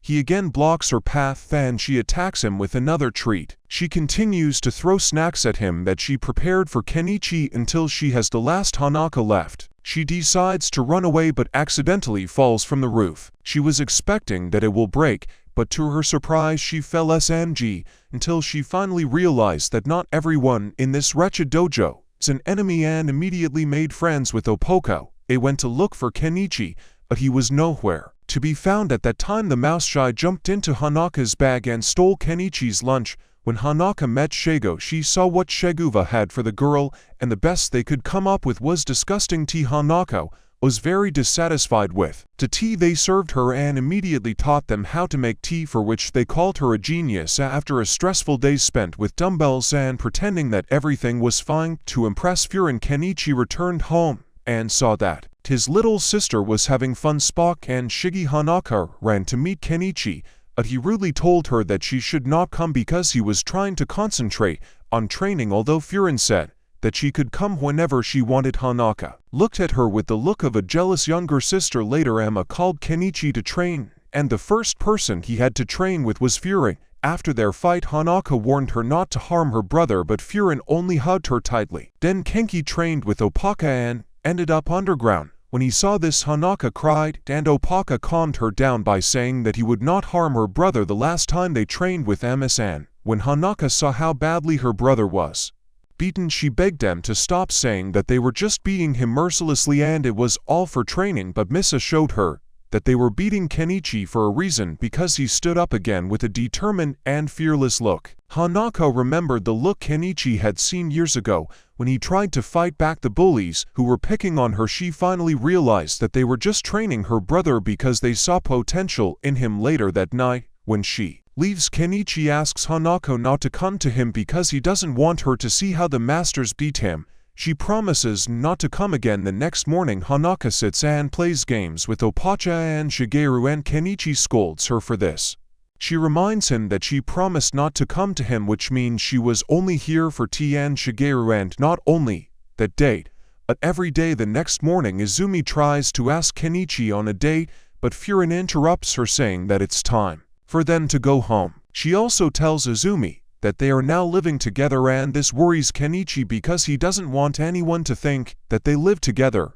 But he is already late because Takashima overheard their conversation and is going to complain about Furin to the teachers. As if it was a bad job, Furin receives a call in which she is informed that the teachers will come to her house the next day. At first, KenIchi does not understand why she is so panicked. But when the masters demonstrate their 5-second madness, KenIchi begins to worrying about the bowl and behave it's fitting during the upcoming visit, so Sasaki and aka promise to show off their impressive skills at bowl because they might get kicked out of school. KenIchi asks her not to tell the teachers about them living together, but saying that they never lived together, to act like her father bowl because her only surviving relative, her grandfather, was far away and there was no one else to play the role of her parents, and she had already put their names on her school papers. Touched by her sadness, Apache decides to play the role of her father, but this is just a joke because they are not even from the same country, like Kenshi. The only option is to let Shigeru play the role of the father, and Shigeru is the mother. However, Asai was against deceiving the teachers of the bowl. Her class teacher tells his assistant that she will come to inspect the house, but the teacher wonders why they are going to see the bowls at school, because he once saw her fighting on the roof, and now she reportedly lives in the same house. But the first principal of the school was sincerely concerned her well-being, and this visit was very important for him. In Dazo Foods, he printed out a list of parents as indicated in The school documents with different names and profession: Sasaki pilot, Ashig fashion designer. Due to the poor quality of rehearsals and the assistant director noticed that Ok was hiding above them while he helped them open the door. The woman was shocked and called the director, but he was immediately distracted by the timely intervention of Frun. When they entered the dojo, the man introduced himself how clear and the teacher. It is when Sasaki's turn comes. He introduces himself as Sega teacher's friend and somehow cuts the fly in half. At this moment the bowl is one she first calls the teacher Baldy, but when he asks her questions about the bowl in the toilet to check its cleanliness and form opinion for the family. As soon as she opens the door to the toilet, she sees Apache and they both get scared, and OK immediately runs away from the other side. The Shaggart speaks clearly. Stop. This is because he sees that she is not the real mother of the boy, that they came to confirm the rumors about KenIchi's cohabitation, and takes out a knife, but Kensei quickly puts her in chains and KenIchi saves the frightened Clear, leading him away from the battlefield. At that moment the house is raining Hosa and the bulls while they are arguing. In the meantime, Anna breaks into the house through the wall and Yasunaga with Frun again try to escape. Finally, they find refuge in the forbidden room that is filled with statues reminiscent of Yasunagi about Japanese history. Because he himself is a history teacher, while he admires the art, the others burst into the room and accidentally knocking it over, did everything possible to return it. Naga is also surprised when he sees that the beautiful paintings are masterpieces of the famous master Katsuji and wonders. Odaki Sami still doesn't understand. Later, the grandfather explains to Yasunaga that he is jealous that the children are being taught by the master Aki-sama himself. He also tells KenIchi that he noticed how he has matured greatly thanks to training and that he should continue in the same vein. Later, and Kasa enters the forbidden room and realizes that there is a lot of cleaning to be done there, so KenIchi offers to do it instead of him so that his best friend, the late Sega, has a bowl at his grandfather, and he tells her that although the family members are not her blood relatives, she can still consider them her family. While she was sleeping, she still talked about them in her sleep, and KenIchi realized that although in the dojo was a crazy place to live, it was home to Kenshi. He says that he is suffering because he can't find the breath. In his defense, Kenshi tells him that he needs to drag out the fight to find the breath, but when he finally finds her and he slows down his blow and ends up losing to the boil. He is a complete loser who is pitied by the girl he likes, and Furenzi is embarrassed that he helped in this situation. While Hinoka is about to leave the dojo, her father sneaks a rifle into the house, hiding it under a winter coat and telling his wife that he wants to go see the wonderful masters KenIchi for a while. Knowing her husband, KenIchi's mother stops him and asks, he put on a winter coat in the middle of summer and doesn't let him leave with a gun. Later, Hinoka calls her dog, and Apache, as if by magic, flies to her and lands right in front of her. Noki's father takes out a rifle and calls Apache a monster, but misses. Hinoka quickly puts her husband in his place. Hinoka leaves with Apache and KenIchi complains that he has to climb the rope to get to his room, and AKA explains that this happened one night when they Akaki and Kenshi drank a little and broke the stairs. At first Connie wanted to talk to Akaso, but he left and he went to Sokka to tell why he could not hit Furenji during training. Sokka says that he cannot give advice to weaklings, but in his opinion KenIchi was most likely scared counterattacks. He explains that the value of a man is determined by his ability to make a decision to hit or not to hit in a situation where life is at stake. Meanwhile, Apache's Hanaka and Shigeli are on the roofs of houses of random passers by while KenIchi is pondering the advice of Sokka. He is interrupted by the uninvited guest and his people, who introduce themselves as the current masters of the Sheki Nidori Gonza Kumato styles. They say that they have come to challenge the masters of Dadizier Zenpaku and take the sign of KenIchi. In a panic, he runs to Furen, but she explains to him that there is no one. Then Furen approaches the intruders, but they refuse, saying that they did not come here to drink tea, but to challenge her. She offers them a challenge book which says that the challenger must pay 10 yen and get the opportunity to attack them as a Groot If everyone pays individually, the leader of the intruders pays for a one-on-one fight with Sasaki, but Furinji tells him that there is no one and she will accept the challenge. Feeling insulted, the leader gets angry and tries to hit her from behind, but he stops KenIchi. KenIchi jumps out and accepts the challenge himself, promising to protect Furin. This angered the leader of the intruders even more, and he attacks KenIchi for a moment. KenIchi thought that he could find a gap in defense, but he is sharply thrown back. KenIchi is bleeding on the floor, and the leader of the intruders insults the masters of Dojia for training such weaklings as KenIchi and says that he will simply take away the sign. KenIchi, unable to sit and listen to the insult, gathers his strength and gets to his feet again, challenging the intruders.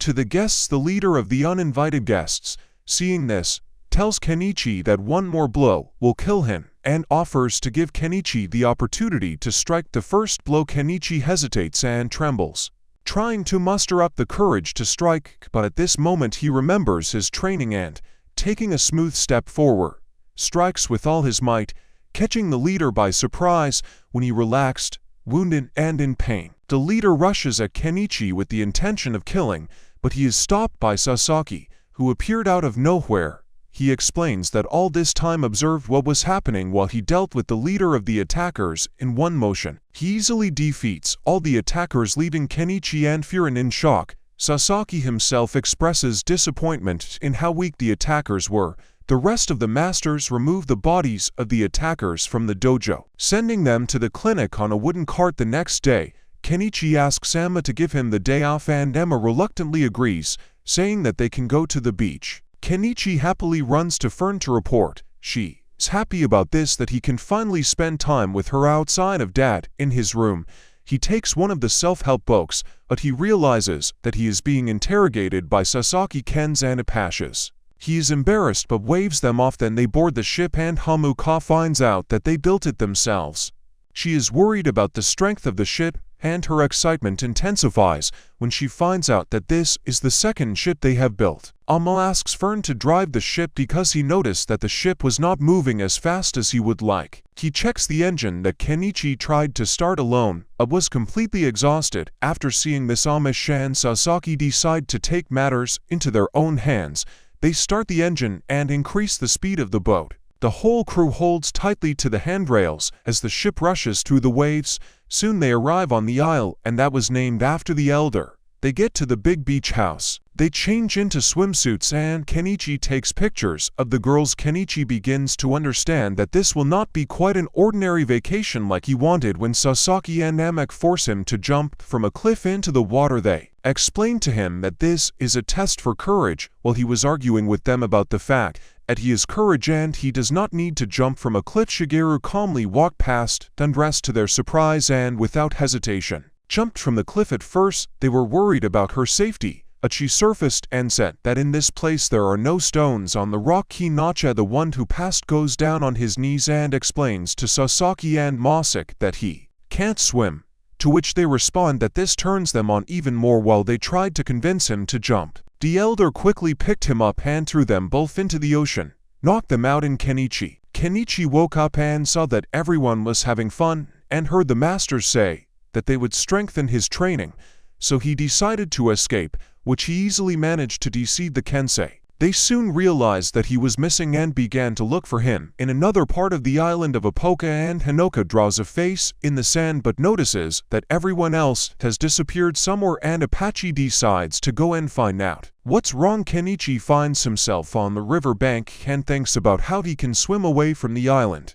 He realizes that the only way out is a ship that is well guarded and decides to hide for a couple of days. Soon he meets Shigeru fishing on the river bank. He tries to escape, but she quickly notices him and is pinned down, complaining about the harsh training that he will have to go through and why he wanted to run away. He also tells her that he can't swim, and she offers to teach him. She takes him to the river upstream and tells him to go with the flow, and of course, he doesn't panic. I start to swim, and then he realizes that he can. While swimming, he notices Shigeru's smile for the first time. Ichi quickly returns him to the rock, thinking that he will jump now that he has learned to swim. He begins to protest. While they argue and fight, his sister calls him from the ocean below and he sees that she is surrounded by what he took for dolphins. But Shigeo's filmed that they are sharks.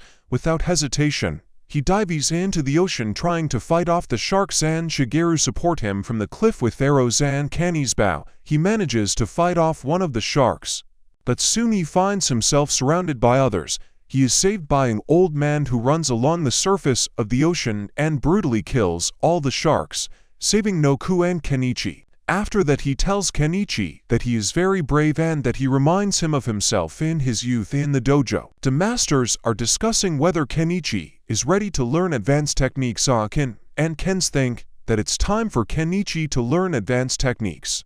But Saki believes that he is still a child and his body is not ready for this and that he could die during training. In the meantime, he believes that if everyone trains with KenIchi without putting too much pressure on him, then he will withstand new techniques. When Akasaka Aki herself does not have much patience, when Koichi is watering the plants at school, he is approached by Tokita, whose arm has already healed, and he has joined the school boxing club. Koichi asks if anyone from Ragnarok approached him, but Tokita replies that no, because they were busy with other things. KenIchi asks him to let him know if he has any problems so he can help. Tata thanks him for the offer of help and says goodbye. Running away, KenIchi continues to water the bushes of flinches when a Nezma comes out from behind them. Nezma asks KenIchi if he heard that Kaisar and Anju will join the Seven Deadly Fists, but KenIchi does not know who she is. Nezma says that she is from Ragnarok, who gradually rose through the ranks and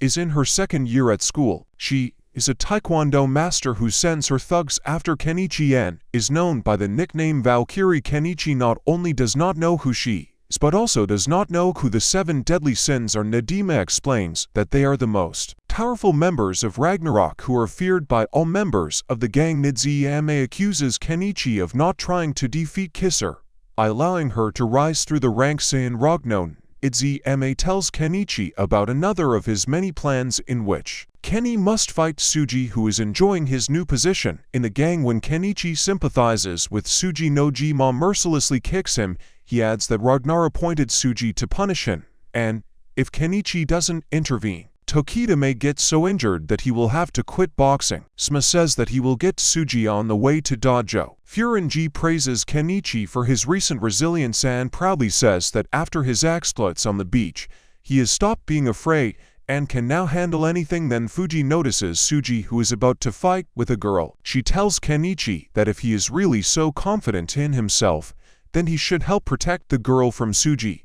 Seeing the bandit, KenIchi immediately chickened out, but before the fight it turns out that Suji and the girl are from the same gang, and the fight started because Suji went around and chose the girl, not knowing who the girl is. KenIchi inflicts a jumping kick on Suji, from which he loses consciousness. KenIchi, without hesitation, knocks out Suji without even noticing how he flew to the side. After he played the role of a hero, KenIchi begins a conversation with the girl, whom he saved, and is surprised when she introduces herself as Kisarazu. She praises his fighting skills and prepares for battle, saying that she has long wanted to fight him. Furinji realizes that Kisarazu will hit E during sparring in that, and KenIchi begins to get nervous, explaining why he is doing this.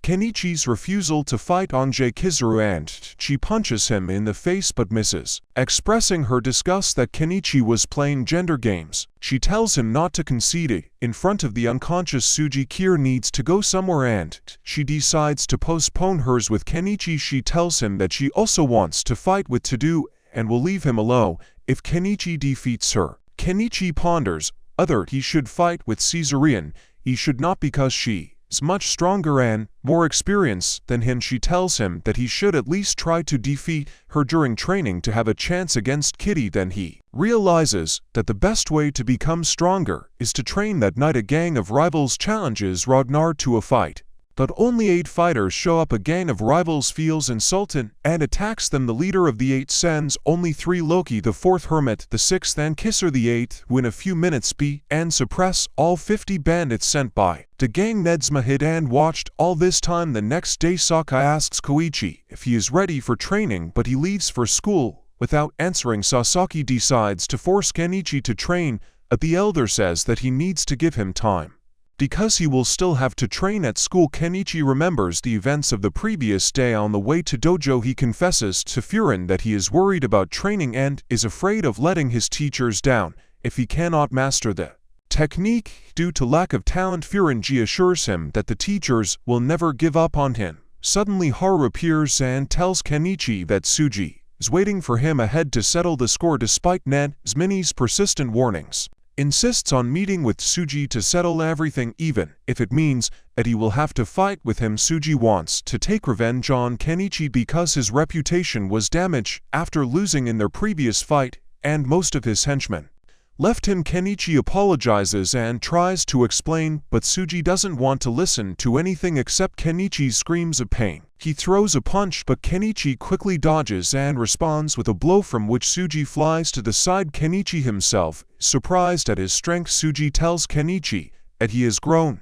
and now respects him for the strength that he has gained through training. He adds that the masters see him potential and know that he is now strong enough to learn and master advanced techniques. Tsuji admits defeat and orders his thugs to leave him and join another gang. He says that now he is useless because he has no more people under him. When he is about to leave, KenIchi calms him down and says that friends are more important than henchmen. Tsuji decides to create a new gang with his friends and warns KenIchi about Ragnarok plans for Taki. They organized a fight to the death, which will be arranged by a group of kissers led by a member of the Eight Fists named Hermit.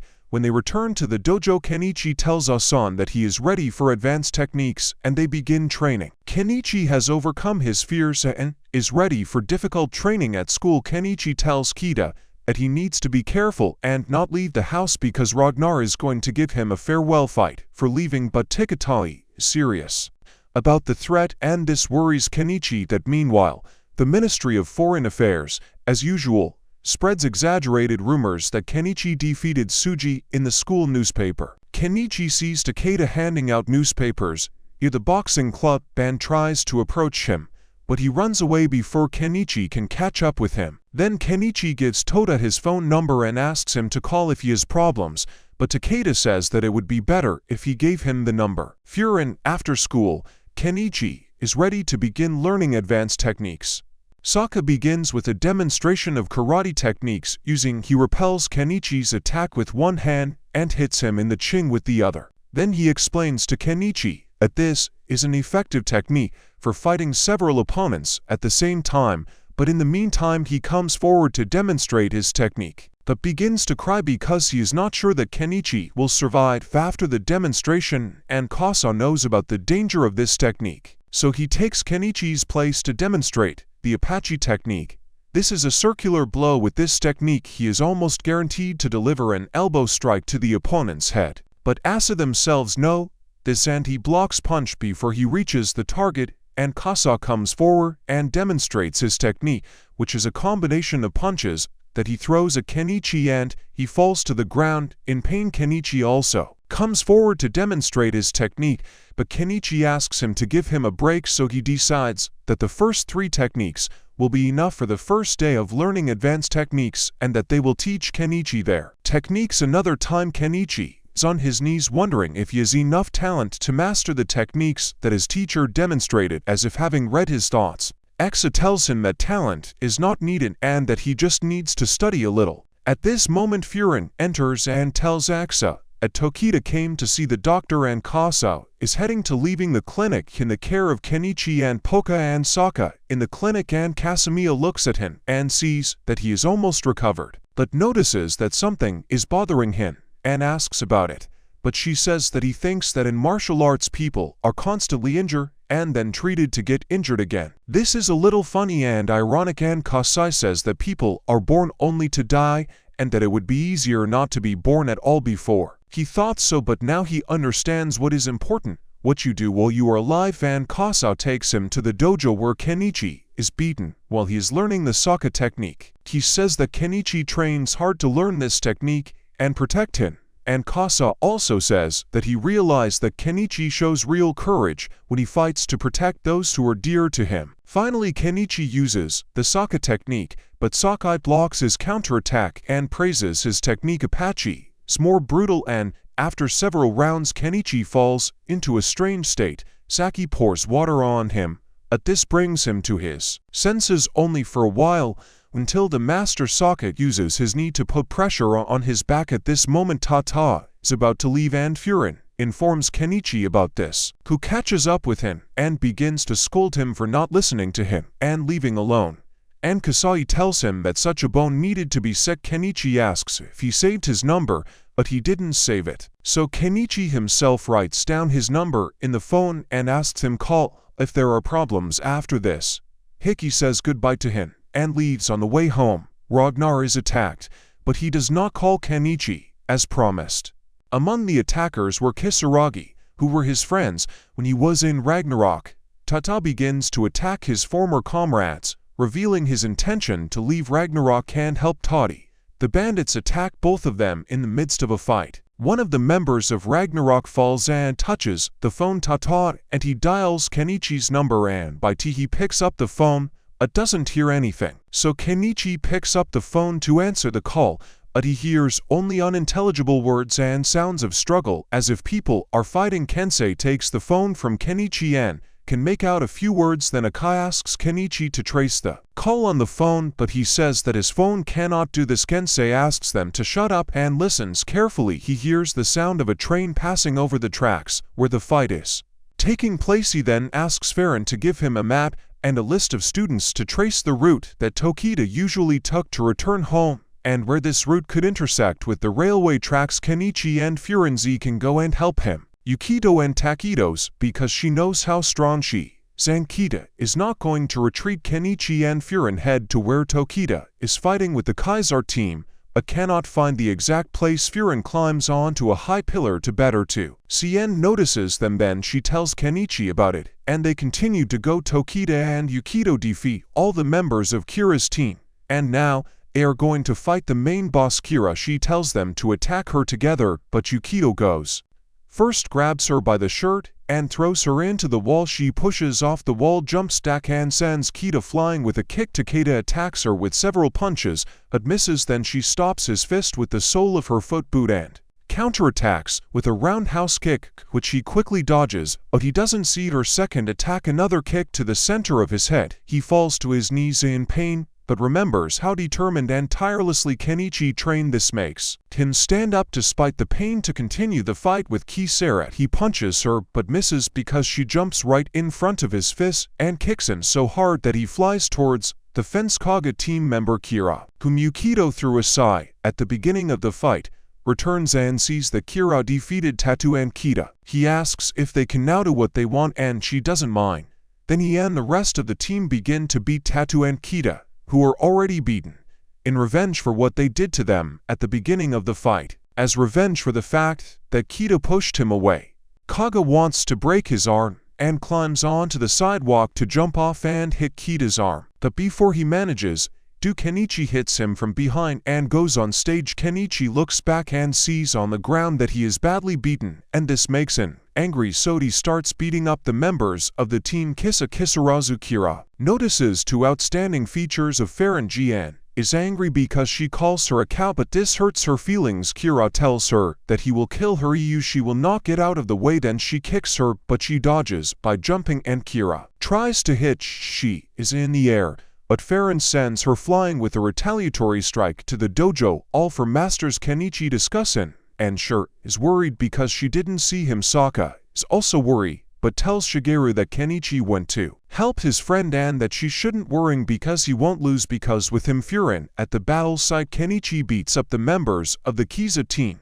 and Tokita and Kita are trying to cope with their injuries. Some members of the Kizara team see that Tokita and Yukito moves and starts beating them again. KenIchi notices this and realizes that Yukito must have tried to help, but she also got hit. This makes him even more angry, and he starts throwing Dutch bags from Ragnarok like snowballs. He throws one at the aluminum fence and then tries to kick him, but misses and his leg gets stuck in the fence. One of the bandits rushes at him trying to hit him with a baton, but KenIchi uses a counterattack against him Saka and knocks him out. Yunjai is distracted by one of the bandits who is about to attack KenIchi.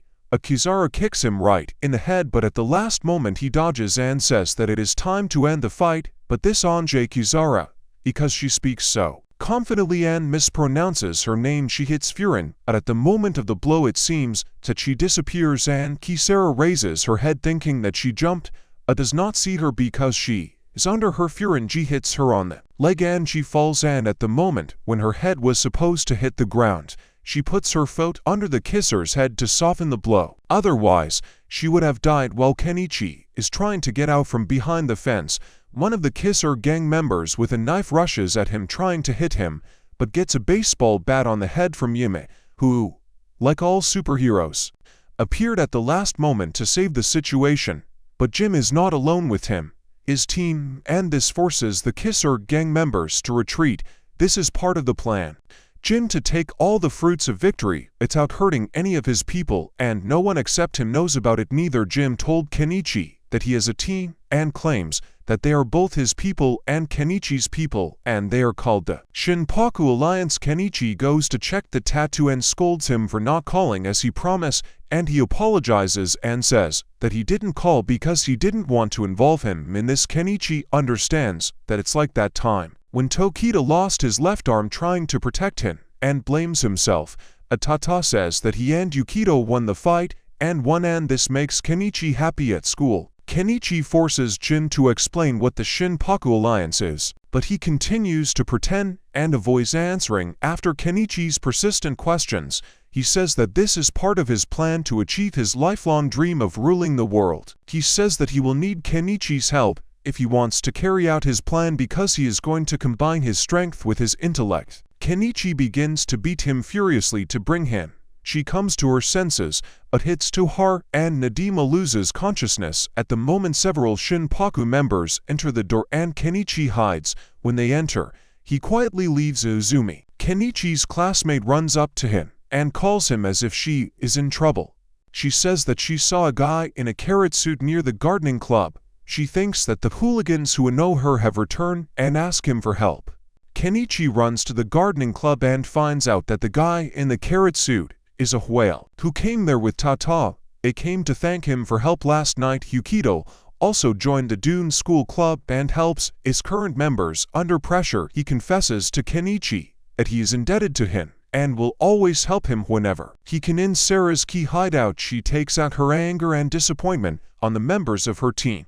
While training, one of her subordinates brings her a direct order from the hermit not to pursue the Shinpaku Alliance. She is desperate, wants revenge, and is ready to violate the order of her boss. In order to achieve this, she orders her subordinates to capture and bring Furin to her. She wants to arrange a clash between her team and the Shinpaku Alliance. In Dojo, Kachi does a stretch and boasts to her younger sister that she single-handedly defeated all the team members. Kisa Kensei quickly brings him down to earth, saying that in fact Kisa defeated Furin and not him, to further hurt KenIchi's feelings. He mentions what if not for the timely intervention of Dima, KenIchi would have been stabbed to death, and Shion agrees with Kenny, telling KenIchi that he needs to master advanced techniques in the city.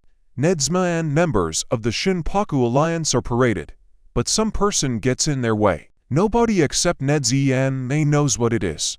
A respected member of the 8 Deadly Fists of Ragnarok number She Kermit. One of the people of Nedzi attacks him and falls into the river. Nedzi orders his people to return and says that he alone will defeat the stranger on their way. When they leave, he gets on all fours and crouches in front because he knows that he cannot defeat him in battle. The hermit is only interested in where KenIchi trains and who trains him, but Nadima does not know this. He throws sand at the hermit, jumps into the river and swims to where one of the members of his alliance is and drags him into the sewer. He knows all the sewer tunnels in the city and will use them to hide from the hermit. He decides to find out where KenIchi trains and who trains him. The next day on the way home from school, KenIchi complains to Furin that he still hasn't mastered the advanced level of training. She encourages him, says that he has made great progress, praises him, and gives him some tips on how to take a fighting stance correctly. He's been watching them all this time because he knows that KenIchi won't tell him anything if he comes up and asks. He decides to follow KenIchi to at home. In the end they come home, the door closes behind them, and Nedzma creeps up to the door trying to open it, but he doesn't have enough strength. In the end he gives up and sits leaning against the door, which suddenly opens and he falls back above him. Shire stands up and says that he is a friend of KenIchi. Shigeru leaves, and when Nojima turns away he disappears. Nojima wanders around the house shouting KenIchi's name, then bumps into Opaka and he takes him for a pillar because his muscles are tense. When Nedzma sees him in all his glory, he is horrified, thinking that this is a monster. Scared, he runs to the gate, but then he is taken by surprise by Shigeru, who hangs on the door upside down like a bat on a branch.